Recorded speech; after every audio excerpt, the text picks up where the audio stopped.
Hour number 3 of the Green Mountain Mornings program underway on this Tuesday, December the 6th. We'll be spending the remainder of today's program, as we do customarily on a Tuesday, with members of the Brattleboro Reformer reporting staff, although Mike Faher, certainly not only the Brattleboro Reformer, lots of different publications that you can find his byline in, not just the Reformer, but also the Commons, and it all starts with VTDigger and VTDigger.org. You can follow Mike on Twitter at Mike Faher, and every other Tuesday here on the Green Mountain Mornings program. Appreciate you spreading yourself so thin for us all, Mike. I'd love to be here. Yes.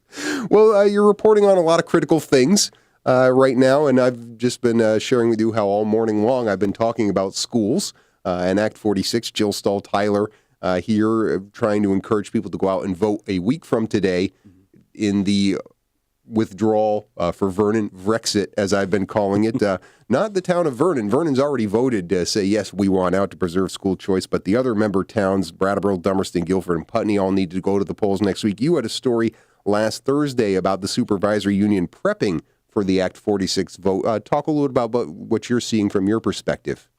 Yeah, I mean, I think they're working really hard to get the word out, to try to make sure people understand what they're voting on next Tuesday. It's an unconventional time to vote. It's the middle of December. People are thinking about the holidays, but it's a really, really important vote. So they've done an informational flyer that I believe was mailed out to all the homes in the voting towns. Got mine right here. Exactly. And they're doing informational meetings in each town this week. And I think there's going to be a Vernon rep at each of those meetings to answer questions. If it comes up, Vernon, why do you want out? They want to be able to explain it in person. Yeah, I would imagine that Vernon rep would have to be there, Mike Hebert or somebody else. I mean, right after the primary vote where the town of Vernon said, yes, we want to withdraw, I reported on that on Facebook, and I got a number of inquiries from friends of mine from this area who now live in either other parts of Vermont or other parts of the country saying, what exactly does that mean? What does it mean that Vernon is going to withdraw from Windham Southeast Supervised Union? Where are the students going to go to high school? Do you think they've done a decent enough job at this point to make the consequences of this vote clear to at least the people who are paying attention? I mean, obviously, it's a situation where a lot of people aren't necessarily paying attention, as you point out. Yeah, that's the rub. I mean, I think they have worked pretty hard to get the word out. I'm not sure what else they could do, and certainly there's been a lot of media coverage as well. I think, it doesn't seem, no matter what the vote is, there's always some segment of the population that doesn't vote or, hasn't read the news coverage or whatever, but I think they've done what they can do. Yeah. I was talking to Jill earlier, and I was kind of needling her a little bit on, you say that the Act 46 Study Committee doesn't take a position on this, but you're pointing out that there are no negative consequences to Vernon withdrawing as far as money. Mm-hmm. The articles of withdrawal have already been drawn up. They're just basically waiting for the voters to stamp those with their approval. So I asked her, are there any positives for keeping Vernon into the union? Because I don't hear any positives for keeping them in the union. No, I mean, certainly I guess you could argue that we've had this union for how many decades, and if you like the way things are now, the problem is that Act 46, the state law as it's written now, is not going to let you keep things as they are now. Right, school choice. Right, which is why we're having these discussions in the first place. Yeah, if Vernon wants to go its own way, the rest of the union seems happy to let them go their own way so that they can have their own merger vote. It looks to be in March. I don't know that there's anybody clamoring to keep the union together, but I guess we'll find out next Tuesday. Right. Well, I've had conversations with members of the Act 46 Study Committee, lawmakers coming in here, other members of the media about this Act 46 process, because it seems to me like here in Windham County, there is more resistance to this process than other parts of the state. Now, you had a story that was in the Reformer last Wednesday where you talked to Stephen Morse, who's a member of the State Board of Education. Yeah, chairman. He says this is going well in other parts of the state, although I couldn't help but notice, and I'm noticing this more and more, and I wonder if you are as well, the criteria for success seems to have changed. I mean, when they first put this law into place, you recall they were talking about monetary savings, right? The tax break incentive. That doesn't seem to be the top line selling point for Act 46 mergers anymore. There was a lot of talk in the legislature about we need to save money. We need to cut educational costs. And now the idea is, well, gee, it looks as if these mergers really aren't saving much money, but that's okay because what we're really talking about is educational quality. Right. That's the real goal. That's the real goal, Yeah. and doing it in a more efficient way. When you spoke to Stephen Morse for clarification on what were some things he was pointing to as for his point of saying that this has been a successful process thus far? He was looking at the sheer number of study committees that have formed and the sheer number of mergers that the state board has formed, which of course is this. Naturally, that's his perspective because his board has to sign off on these things before they go to voters. He said that statewide the board has approved 18 merger applications, and they're looking at maybe 14, 15 more in the next few months, and there's voters in 58 towns and 14 supervisory unions that have approved mergers so far. Yeah, so I mean, he feels like as far as people adapting to this new landscape, they're doing a good job. It's just amazing to think, right? 18 merger applications approved, 14 more in the hopper.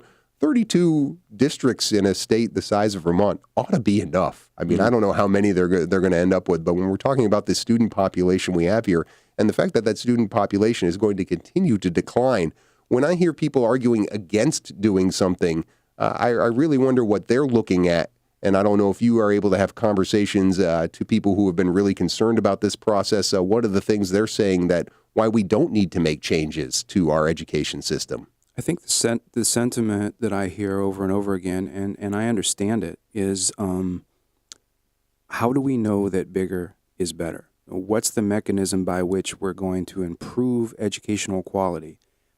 We understand the principle of it, but let's see the specifics. And in fact, there was a resident at the meeting in Dummerston where Stephen initially spoke, and her quote was, she said, "You're asking small towns to trade a bird in the hand for a bird in the bush that we cannot see." Mm-hmm. And so the idea is, how do we know? Show it to us. Right. And maybe you don't know until you do it. I don't know. Well, I guess, somebody would still have to make the case to me that the education system right now is the most effective education system we can provide. I mean, I certainly see a lot of deficiencies in how public education is being delivered here in the state of Vermont. But we are on a break, so we will have to take that up another time. Perhaps on the other side, 802-254-5286, if you have anything you want to say to Mike Faher about Act 46 and education here in the state of Vermont. Other stories on tap as well when we come back with more Green Mountain Mornings on WKVT. 26 degrees outside at 21 minutes before the 9 o'clock hour. Green Mountain Mornings continuing now. Your host, Chris Lenois, visiting with Mike Faher, staff writer for VTDigger. Stories also appear in the Brattleboro Reformer and on Commons News. You can follow him on Twitter at Mike Faher to find out all the things he's working on. A very Vernon-centric segment today, Mike, as we talk about the Act 46 and the vote next week to allow the town of Vernon to withdraw from district unification plans here in Windham County, but also a lot of stories that you've been covering lately around the Vermont Yankee nuclear reactor. You were in here last week, right in advance of the next Citizens Nuclear Decommissioning Advisory Panel. I don't think I got that quite right, but close. NDCAP, right? That's what absolutely. They call the thing. And we'll just stick with the acronyms here. But Northstar Group appearing before that body on Thursday. Talk a little about how that went over, just in terms of general impressions of Scott State from Northstar. Well, for one thing, there were a lot more people at VNDCAT than there normally are, which was interesting to see. It was good. The presentation by Northstar took up a good portion of that meeting, which ran about 3 hours.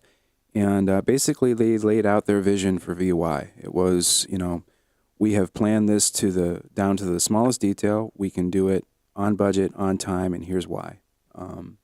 I thought it was interesting just in sort of getting that company, Northstar, the potential buyer, on the record in a public way as to what their intentions were. Yeah. Well, on budget, on time, the on budget, on time, according to Entergy, was a very different quantity of money and period of time. Yep. Like over $1 billion till 2075. These guys are saying they can do it basically for what's in the decommissioning fund, which is $500 million. And then they're saying they can do it by 2030. That had to have people in there feeling pretty good about the possible transaction. Yeah, I think people do, the feel good about it. They keep throwing around that cautious optimism term. And I think the caution comes in because we don't yet know we're still learning about this company. We're still learning about what their plans are, and we actually don't know for sure what their cost projection is there. That number hasn't been released. Mm-hmm. We know it's a heck of a lot less, as you say, than $1.24 billion.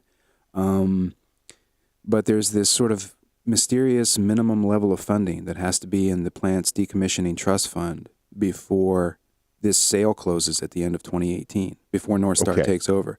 And they're not saying, and in fact declined to say last week, what that number is. Okay, but that minimum level of funding, we don't even know if they're anticipating it being higher than what it is now. I mean, basically, Entergy's plan is they've let this decommissioning fund sit there and accrue based on market forces and withdrawn from it from time to time as need be. Sure. So does that mean Entergy may have to kick in order to reach this minimum level of funding? It does. It does. It's the way it was written, without getting too far into the weeds, was the projection is that the trust fund has to grow by something like 5.5% per year over the next, it has to grow by 5.5% by the time the sale closes to reach whatever this level is. And if it doesn't, then Entergy's got to make up the difference. And this is the way that the buyer, Northstar, will ensure that there's enough money in the fund. And the CEO basically described it this way last week. He said, we've looked at the number, we've built in a contingency. And if we end up spending our contingency, we don't make any money on this job. Right. They did seem that the assurance that probably is going to make most Vermont residents, and particularly residents around here, happiest is them saying that this isn't going to require any additional funding or financial impact on Vermonters. It's between basically Northstar and their partners and Entergy at this point. They say they've broken down this decommissioning job into something like 900 components. Yeah. And each one of those components has its own budget, its own timing. And if they run over budget, this is what the company's saying, they will not spend a dime more from the trust fund than they've already projected to spend. Yeah. Presumably then that comes out of their pockets. I mean, what everyone wants to know is, over the next 14 years, will Northstar have the wherewithal, the expertise, the financial resources to do what they say? Yeah. Can they do this job? Because as much experience as they have in cleanup, as you make it a point of in this article, they've never done this kind of project before. I think that's important to note. Them and their dream team of people who they put together, and that's what Scott State called it, was Dream Team. This is a bigger scale project on a big level than they've ever done before. That's right. He admitted that his company has done some small scale. They call them research reactors. They're not anywhere near. But he also pointed out that they've done fossil fuel plants that are way bigger than Yankee. So, and they've got this company on board, Areva, based in France, that is apparently really good at tearing apart nuclear reactors. So that's another point that they make, that they've got some partners who have that expertise. Yeah. Worth noting in the context of the story we talked about last week with one of those Dream Team members, Waste Control Specialists, WCS, and the federal lawsuit, the antitrust lawsuit that they're subjected to. Scott State did answer questions about that. Didn't see it as a concern? No, he said that they knew, this merger was happening. They think it'll still happen. It's worked into the plans at VY, and he called it an absolute non-issue. Okay. And the company they're merging with, Energy Solutions, you have a story about them today in this ongoing issue with contaminated groundwater seeping into the nuclear power plant. It seems like they've got that under control at this point? Yeah, it seems so. I think the reason I wrote that was that number really stood out to me, that just this year that there's been 400,000 gallons of water that have seeped, if that's the right word, poured, I don't know, into the turbine. That would be a huge seep. That feels like gushing. Right. And 2,500 to 3,000 gallons a day at one point. And this is all just from the Connecticut River coming in through cracks in the foundation, essentially. I guess so. Yeah. It's groundwater, so the source, I don't know if it comes down from the hills. So the improvement is, in a relative sense, as you say, it was over 2,000, close to 3,000 gallons a day at one point. Now it's 400 to 500 gallons a day, which for most of us, that sounds like a big number, but it's a big change for the better from where it was. Yeah. And they've done, Entergy has done a lot of work. They've hired hydrogeologists and to try to seal up that building, because every truckload of water that has to leave that plant is money to them. Yeah. I mean, that costs them money to deal with this. Did that come up as far as an issue with Northstar, as far as the condition of the plant? I mean, obviously it's not an operational reactor anymore and they're breaking it down, but inheriting, right? You buy a facility and you're inheriting all the problems with it. Right. Did Scott State address that at all? He didn't, and the water issue was sort of handled as a separate issue last Thursday. I'm sure Northstar, putting their necks on the line like this, they have done or are doing their due diligence at that site. And in the end, of course, I mean, they're hired to tear it apart, not to maintain it. Right. So right. the faster they can do that, the less they've got to deal with problems like groundwater infiltration. Yeah, well, certainly good luck to them. And a lot of time, I think it's worth noting, you pointed out before that that minimum fund level has to be reached by it closing. We're still talking a long time before this deal closes, 2018. End of 2018 is what they're hoping. Now, that's if the state and the federal regulators give their okay. Right.